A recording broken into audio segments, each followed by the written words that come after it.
Kyoto, kota lama penuh dengan magic. Satu hari je kat sini tapi rasa macam masuk dunia lain. Kita start pagi ni kat Nishiki Market. Dia ada gerai makanan, bau sedap kiri kanan. Ada mochi fresh, sotong bakar, skewers bakar panas-panas. Tempat ni memang heaven untuk street food lovers. Tapi kami tak makan pun. Next, kita ke Kiyomizu Dera. Plan asal nak naik sampai atas, tapi tak sampai atas dah surrender. Penat gila weh. Tapi jujur lah, kat tengah-tengah ni pun view dia dah memang cun gila. Nampak Kyoto dari atas, ada bunga sakura tu penuh.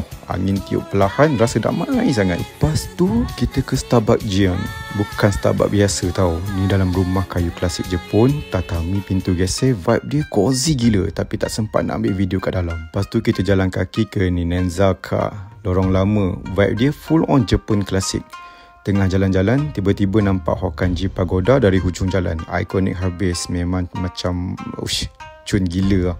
Time lunch, kita singgah dekat Halal Wagyu Ramen Gyumon. Aku try bowl Wagyu single, harga dia dalam 2,000 yen. Minum sekali dengan Romuno soda Jepun, harga dia dalam 500 yen. Daging Wagyu dia lembut, juicy, melt dalam mulut. Lepas dari rehat tu, teruskan ke Fushimi Inari Shrine, Toril Gate merah berderet. Jalan slow bawah gate tu rasa macam masuk kat dunia lain.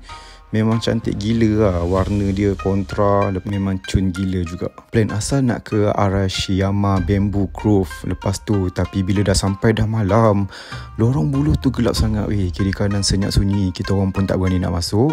Rasa meremang lain macam. So simpan je untuk next trip. Confirm kena datang siang kali ni. Akhir sekali kita orang balik ke Airbnb. Rasa kaki nak tercabut tapi hati syok gila. Kyoto kau memang lain macam weh.